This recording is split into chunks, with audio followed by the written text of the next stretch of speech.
आगे बढ़िए भैया, आगे बढ़िए, चलते रहे, बढ़ते रहे। बाबा के नाम गिरबा बजाना सहयोग करें अपनी पुण्य। जय श्री श्याम, जय मनोना धाम। आप सभी श्याम भक्तों का स्वागत है एक नई वीडियो में, एक ताजा अपडेट के साथ। तो इस वाली वीडियो में उन श्याम भक्तों के लिए बहुत ही महत्वपूर्ण जानकारी हम देने वाले हैं जो श्याम भक्त यहाँ पर 9 जनवरी से लेके 30 फरवरी तक आ रहे हैं या फिर आना चाहते हैं। जैसे कि महाराज जी अभी के टाइम पर बैठ रहे हैं, नहीं बैठ रहे हैं, और 9 जनवरी से लेके 30 फरवरी तक महाराज जी कब कब धाम पर नहीं मिलेंगे और कब कब धाम पर मिलेंगे, कब कब आशीर्वाद देंगे और कब कब आशीर्वाद नहीं देंगे, और महाराज जी कौन कौन से दिन धाम पर बैठते हैं, कौन कौन से धाम पर नहीं बैठते हैं, कब यहाँ पर आपको आना ठीक रहेगा, कब यहाँ पर आपको आना ठीक नहीं रहेगा, और अभी के टाइम पर कितनी भीड़ है, और यहाँ पर अगर महाराज जी बैठते हैं तो कितनी देर में नंबर आपका आ जाता है, कितनी देर में नंबर नहीं आता है। और दोस्तों यहाँ पर आपको अगर आना है तो आपको कौन कौन सी बीमारियां यहाँ पे आपको ठीक हो सकती हैं, कौन कौन सी बीमारियां नहीं ठीक हो सकती हैं, क्या सच में यहाँ पर चमत्कार होते हैं, क्या वास्तव में ही यहाँ पर एक बार जो लोग आते हैं उनकी मनोकामना पूरी होती है, या भी जो भी दिक्कतें होती है वो दूर होती हैं। और दोस्तों यहाँ पर अगर आप पहली बार आ रहे हो या फिर पहले भी कई बार आ चुके हो तो आखिर दोस्तों यहाँ पर आपको क्या क्या सावधानियां आपको बरतनी है, क्या क्या चीजें करनी है जिससे कि आपको पहली बार में ही फायदा हो जाए, क्योंकि दोस्तों हर कोई चाहता है कि हमें पहली बार में फायदा हो जाए।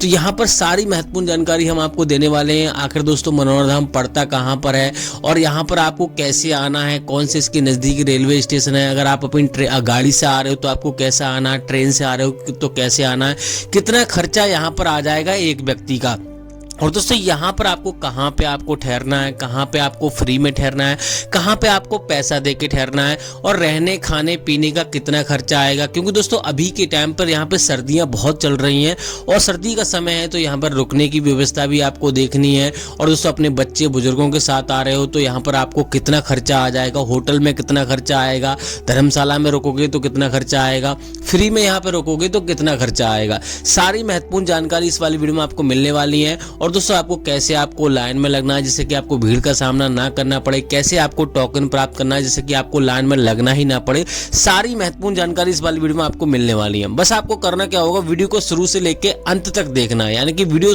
बिल्कुल बीच में छोड़ के नहीं जाना है, काट काट के नहीं देखना है, स्किप करके नहीं देखना है, वरना आपको समझ में नहीं आएगा, फिर मत कहना भैया हमें बताया नहीं। तो चलिए दोस्तों वीडियो को शुरू करते हैं। सबसे पहले जान लेते हैं आखिर दोस्तों ये धाम पड़ता कहाँ पर है।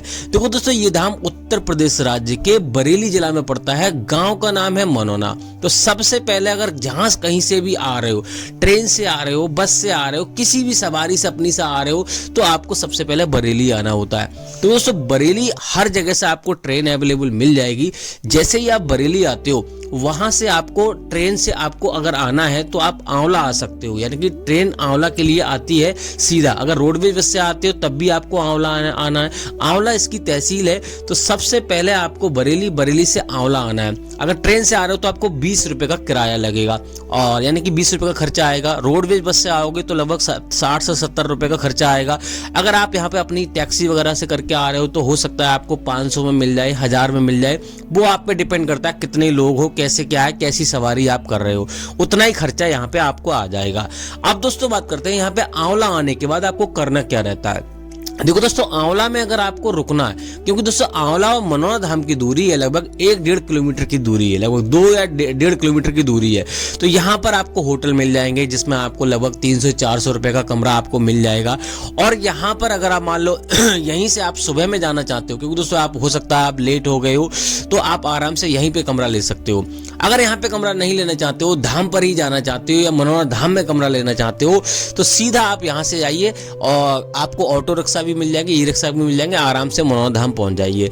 अब दोस्तों बात करते हैं यहाँ पर पहला काम क्या करना रहता है। देखो दोस्तों अपने घर से आप चल रहे हो तो आपको पहला काम करना रहता है कि यहाँ पे सुबह में आए।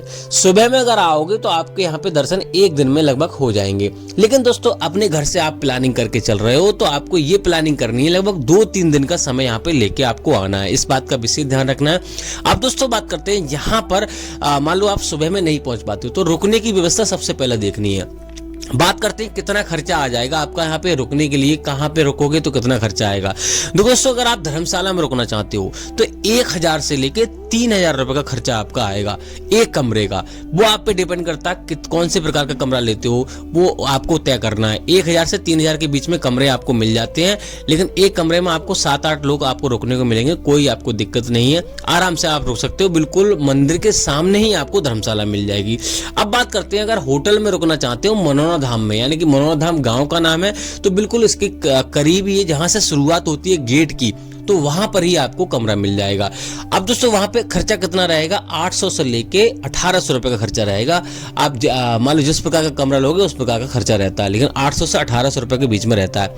अब दोस्तों बात करते हैं फ्री में अगर रुकना चाहते हो तो कहां पे रुकोगे। फ्री में रुकने के लिए यहाँ पे जगह जगह टीन सेट पड़े हुए हैं, वहां पर आपको रुक सकते हो, गद्दे वगैरह आपको मिल जाएंगे, कोई दिक्कत वाली बात नहीं है, आराम से काफी सेफ्टी है, वहां पे आप रुक सकते हो, कोई आपको दिक्कत नहीं होगी। अगर मान लो वहां नहीं रुकना चाहते हो तो जहां से आप प्रसाद लोगे वहां पर भी आपको रुकने की व्यवस्था है, और 51 रुपए से प्रसाद शुरू हो जाता है। आप जितना प्रसाद लोगे ऊपर कितना भी लो उसी के हिसाब से यहाँ पर आपको चार्ज लगता है। बाकी दोस्तों यहाँ पर कोई भी खर्चा नहीं होता है आपका रुकने का। अब दोस्तों बात करते हैं यहाँ पर पहला काम क्या करना रहता है। देखो सुबह में अगर आप पहुंचते हो सबसे पहले आपको यहाँ पे श्याम जल खरीदना है, जो कि आपको 20 रुपए में आपको बोतल मिल जाएगी। छोटे वाले मंदिर के पास में आपको वहीं से आपको दुकान मिल जाएगी, उसी से आपको 20 रुपए में बोतल खरीद लेनी है। उसके बाद दोस्तों आपको करना क्या होता है, मान लो आपको प्रसाद वाली दुकान पे जाना है, वहां से आपको 51, 101 जितने का आप खर्चा मान लो जितने का आपकी सक्षम हो उस प्रकार से आपको यहाँ पे प्रसाद खरीद लेना है, और वहीं से आपको अर्जी फॉर्म खरीदना है जो कि आपको 10 रुपए में मिलेगा। वहीं से आपको यहाँ पे आपको एक पट्टी खरीद लेनी है, यानी कि एक धागा खरीद लेना है जो कि आपको मन्नत के रूप में बांध रहा रहता है। अब दोस्तों बात करते हैं यहाँ पे अर्जी कितने रुपए की लगती है, क्योंकि दोस्तों अर्जी ही मेन रहती है। अर्जी में आपको जो भी समस्या वो आपको लिख देनी है, जो भी आपकी दिक्कत है। अगर आपको समझ में नहीं आ रहा तो दुकान वाले भैया से आप लिखवा लीजिए। और दोस्तों आपको उसमें 60 रुपए उसमें रखने होते हैं, 1 रुपया उसमें रखा हुआ होता है, 61 रुपए की अर्जी लगती है। इस बात का विशेष ध्यान रखना है। अब दोस्तों बात करते हैं यहाँ पर पहला काम क्या करना रहता है। दोस्तों अगर आप यहाँ पे लाइन में लग सकते हो, सक्षम हो, तो लाइन में आप लगिए। मंदिर की लाइन अलग लगती है, महाराज जी की लाइन अलग लगती है। महाराज जी की लाइन सुबह 4 बजे से लगना शुरू हो जाती है और मंदिर की लाइन भी सुबह 4 बजे लगना शुरू हो जाती है। अब दोस्तों बात करते हैं यहाँ पे लाइन में नहीं लगना चाहते हो तो आपको यहाँ पे टोकन प्राप्त करना है। टोकन प्राप्त करने के लिए आपको जाना है हेलीपैड की तरफ, यानी कि धर्मशाला से पीछे आपको जाना है, वहां पे आपको लाइन लगेगी। टोकन लेकिन दोस्तों उन्हीं लोगों को मिलता है जो ज्यादा गंभीर होते हैं, विकलांग हो गए या कैसे हो गए, उन लोगों को यानी कि उन लोगों को ही टोकन दिया जाता है, लेकिन कोई चार्ज नहीं रहता है। जो आप 60 रुपए उसमें रखते हैं उसी वही आप चार्ज समझ लो, कुछ समझ लो। 60 रुपए की यानी 61 रुपए की अर्जी लगती है तो वही चार्ज रहता है और कुछ नहीं रहता है। तो यहाँ पर आपको मोहर लगाएंगे, आपको आराम से वो अर्जी पर, उसके बाद आपको गेट नंबर 1 पर जाना है, यानी कि टोकन नंबर गेट नंबर 1 पर जाना है। वहां से आपको एंट्री हो जाएगी, अंदर आपको बुला लेंगे और आराम से 1-1.5 घंटे में आपके दर्शन हो जाएंगे। अगर मान लो आपको टोकन नहीं मिल पाता तो आप स्वस्थ व्यक्ति को लाइन में लगा दीजिए, जब आपका नंबर आए तब आपको बुला सकते हैं। तो इस प्रकार से आप यहाँ पे दर्शन कर सकते हो। जब दोस्तों बात करते हैं महाराज जी कितने बजे से कितने बजे तक बैठते हैं। महाराज जी यहाँ पे अभी के टाइम पे 9, साढ़े 9 बजे बैठना शुरू हो जाते हैं और 3 शिफ्टों में बैठते हैं, सुबह दोपहर शाम, यानी कि रात के 11 बजे तक महाराज जी कभी कभी धाम पर बैठते हैं। तो निश्चिंत होकर आप आराम से धाम पर आइए। और लेकिन दोस्तों आपको एक विशेष ध्यान रखना है, आपके मन में ये विचार बिल्कुल भी ना आए कि यहाँ पे हमारी मनोकामना होगी नहीं होगी, चलो कोशिश कर लेते हैं, ये काम नहीं करना है। और आपको ये चीज नहीं करनी है कि बाबा हम आपके दरबार में आएंगे और हमारी ये काम कर दो, हम इतने रुपए चढ़ाएंगे, या फिर बार बार आएंगे अगर आपने हमारी सुन ली। आपको ये निश्चिंत होकर आप बस भगवान पे छोड़ दो, यानी खाटू साहब महाराज पे छोड़ दो। ये मत सोचो कि भैया ये कर दो तो हम ये कर देंगे, ये कर दो तो ये कर देंगे। बाबा भी ये कहते हैं, ऐसा नहीं कहना चाहिए।